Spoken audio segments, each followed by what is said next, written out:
Bonjour à tous, soyez les bienvenus dans Planète Locale, l'émission de BFM Marseille-Provence consacrée à l'actualité écologique dans notre département. Julie, bon retour parmi nous, comment vas-tu ? Ça va très bien et toi Sophie? Ça va très bien, merci Julie du média Gomet qui nous vous accompagne tous les lundis pour vous présenter l'actualité écologique du département avec son invité également. Et justement, l'invité c'est Pierre Sicard, bonsoir. Bonsoir. Merci d'être sur ce plateau. Vous êtes chercheur et coordinateur du projet Air Fresh. C'est à Aix-en-Provence. Ça concerne notamment des arbres. Vous allez tout nous expliquer dans un instant. On commence avec Julie et l'actualité de la semaine.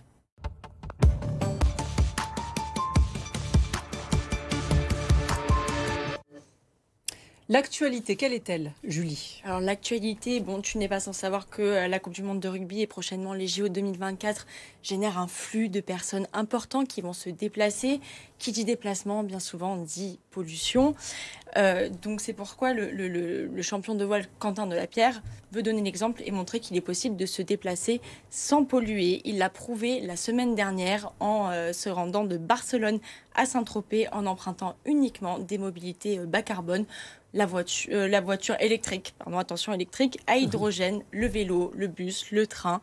L'initiative est accompagnée par le Sail GP, donc le Grand Prix de Saint-Tropez, et Energy Observer, un organisme qui a mis au point le premier bateau autonome à hydrogène et zéro émission. Sur la route, l'équipage du Quentin Express a fait un stop à Marseille, le temps de participer à une opération de nettoyage de la plage des Catalans avant de continuer sa route sur la Côte d'Azur. Est-ce qu'on a une idée de la quantité de CO2 que cette initiative a permis d'économiser ? Oui, alors malheureusement, l'impact zéro est difficile à atteindre, mais pour un trajet de 8 personnes, Energy Observer a estimé que ce sont environ 1080 kg d'émissions de CO2 qui ont été évitées si les 8 membres de l'équipage avaient pris un avion pour aller de Barcelone à Marseille. C'est une tonne de CO2 qui aurait été rejetée dans l'atmosphère, sans compter la voiture pour se rendre ensuite de Marseille à Saint-Tropez.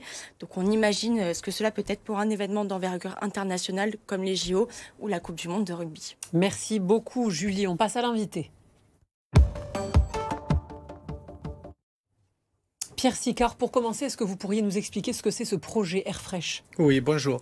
Bonjour. Donc, le projet Air Fresh. Donc, depuis 2 décennies, les différentes vagues de chaleur successives et pics de pollution et la crise Covid a permis une prise de conscience des autorités publiques sur l'importance de revégétaliser nos villes. Afin d'établir des plans de revégétalisation efficaces et appropriés, il est important d'étudier l'impact de l'arbre en ville. Le projet Air Fresh va quantifier de façon réaliste et concrète avec des données in situ, donc de sites expérimentaux, ce qu'on appelle les bénéfices environnementaux, c'est-à-dire la diminution de la pollution de l'air, l'amélioration de la biodiversité, l'atténuation de la température de l'air ambiante, et les bénéfices socio-économiques associés, c'est-à-dire en abaissant la pollution de l'air de X%, vous améliorez le bien-être des citoyens, vous diminuez le nombre d'admissions en hôpital pour causes cardiovasculaires, respiratoires, et ceci a un coût. Et tout ceci sera quantifié de façon réaliste grâce au projet Air Fresh qui est établi à Aix-en-Provence et à Florence en Italie. Oui, et donc justement, vous allez nous expliquer pourquoi Aix-les-Milles et Florence. Mais d'abord, donc, on sait que le fait de planter des arbres améliore la qualité de l'air, mais ce que vous dites, c'est que tous les arbres ne se valent pas en termes d'amélioration de cette qualité. Alors oui. Alors, très important, tous les arbres sont bons pour l'homme, mais tous les arbres ne sont pas bons pour la qualité de l'air. Et c'est le message que je veux faire passer. Alors, pourquoi, pour répondre à votre question, pourquoi Aix-les-Milles et Florence ? Donc, on a sélectionné 2 villes avec la possibilité de planter en zone périurbaine. Parce que nous, dans les villes densément peuplées, où on ne peut plus planter, ou quasiment plus planter, on va étudier l'impact de la forêt périurbaine sur la qualité de l'air. Les 2 municipalités étaient très intéressées par le projet, ils nous ont soutenus depuis le début. Donc, c'est le pourquoi. 2 villes typiquement méditerranéennes, c'est-à-dire le bassin méditerranéen sera la région dans le monde le plus impactée par le réchauffement climatique. Ça va être où à Aix, juste pour ceux qui nous regardent, les experts? Alors, à Aix-les-Milles, nous avons planté en janvier 2022 408 arbres le long du boulevard Général Paul Angenot. C'est ça. Et à Florence, pareil, hein, c'est pas dans le centre de Florence. C'est en zone périphérie pour voir l'impact, justement. Et donc, tous les arbres se valent pas parce que vous avez certaines essences qui émettent des composés organiques volatiles, tels que l'isoprène, les monoterpènes, qui se combinent sous l'effet du rayonnement solaire à d'autres polluants et qui forment des polluants, ce qu'on appelle secondaires, tels que l'ozone. On connaît l'ozone surtout en été. Et en fait, dans le cas du projet, on étudie pour chacune des essences ce que le végétal absorbe, ce qu'il élimine comme pollution et ce qu'il engendre comme formation de polluants.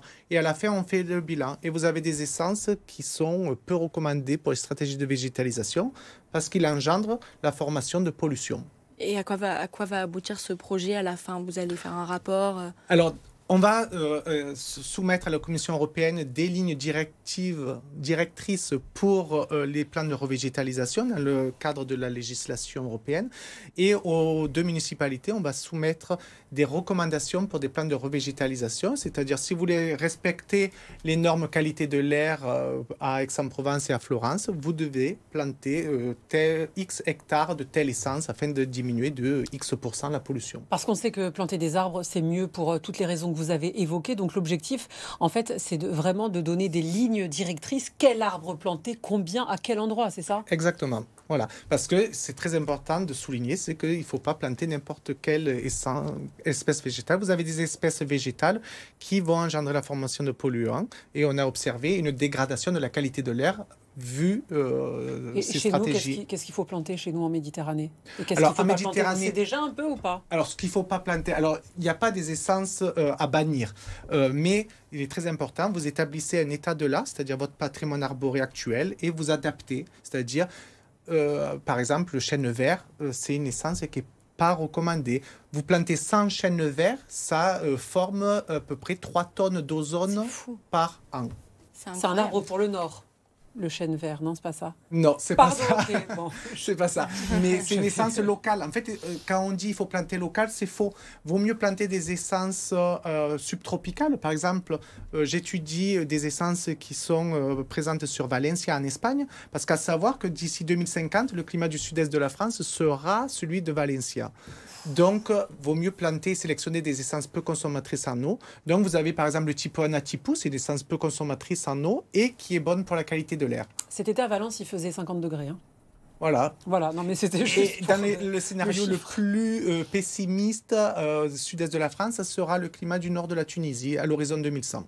Et ça, est-ce qu'on peut, en plantant des arbres, arriver à limiter d'ores et déjà ce phénomène de réchauffement ou est-ce que c'est trop tard? Non, alors c'est jamais trop tard.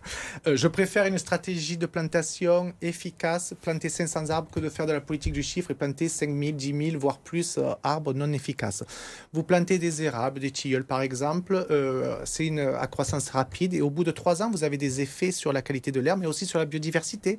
Vous avez une canopie plus dense, vous avez la présence d'oiseaux, vous avez la présence de petits animaux qui vont améliorer la biodiversité totale. Est-ce que vous prenez en compte le besoin d'eau qui se fait de plus en plus rare? Oui. Okay. C'est pour ça que nous étudions des essences subtropicales qui présentent à Valencia en Espagne, qui sont peu consommatrices en eau. D'accord, donc vous disiez le chêne vert en espèce qui pollue. Quelles sont les autres espèces sur la liste noire des arbres à ne pas planter en ville? Alors, en plus de son côté invasif, de son problème pour les incendies, c'est l'eucalyptus. Vous plantez 100 eucalyptus, c'est entre 10 et 12 tonnes d'ozone supplémentaire dans l'atmosphère. Ah bon, ça sent si bon pourtant. Oui. C'est bon à savoir, ça vaut aussi pour les particuliers. Oui, alors très important, c'est qu'on s'est rendu compte qu'entre 80 et 90% du patrimoine arboré dans une ville, c'est du privé. Tout ce qui est copropriété, les particuliers. Donc, il est très important de communiquer au sein des citoyens pour justement quelle essence planter. Et à Aix-en-Provence, on va mettre en place une brochure à destination de la population pour justement leur donner quelques recommandations. Dernière question, Julie. Oui, non, tout un chacun donc, peut participer à cet effort en plantant dans son jardin les espèces dont vous parliez.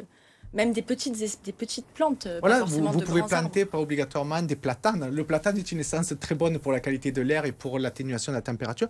Mais vous plantez des érables, vous plantez des tilleuls, vous plantez un micocoulier, des essences que l'on rencontre beaucoup. Ce sont des essences qui sont bonnes pour la qualité de l'air. Merci beaucoup Pierre Sicard pour tous ces conseils et pour la présentation de votre projet. On continue avec Julie et l'entreprise.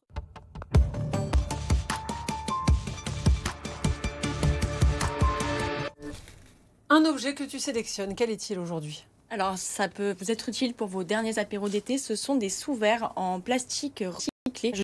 Je t'en passe si tu veux. Merci beaucoup. Donc, ce sont des sous-verres qui ont été commandés par le MX. Le MX, donc situé au Dog Village, ce bar initié par Pernod Ricard, qui s'est associé pour l'occasion à l'association Sauvage Méditerranée, dont nous avions déjà parlé sur ce plateau. Ils ont été officiellement présentés lors de la soirée Surf and Ocean. Vas-y. Non, je faisais un petit signe à la régie pour qu'il filme. Voilà. C'était pas pour moi. Non, c'était pas pour toi. Continue tranquillement. Voilà. Vous pouvez d'ores et déjà les retrouver à la boutique du MX en bas. Bon, 49 € les 4. C'est un peu cher, effectivement, mais 10% des bénéfices sont reversés à l'association Clean My Calanque pour le nettoyage des plages de Marseille et la sensibilisation à la protection de l'environnement. Au-delà des bénéfices, cette initiative montre ce qu'on peut faire avec du plastique recyclé et c'est important. Donc, Sauvage Méditerranée les fabrique à Aix. Elle fait également des bijoux à base de bouchons, bidons, filets de pêche et d'autres déchets ou ressources plutôt, devrait-on dire. Et je suis une très mauvaise élève parce que j'ai une bouteille en plastique, mais j'ai oublié ma gourde. Il faudra la recycler. Voilà, il faut la recycler, mais je vais à la poubelle jaune. Peut-être que ça deviendra un sous-verre. Ça marche très bien. Et il est magnifique. Merci Julie, merci beaucoup. Merci à vous d'être venue sur ce plateau. Et vous restez avec nous. On se retrouve dans un instant. À tout de suite.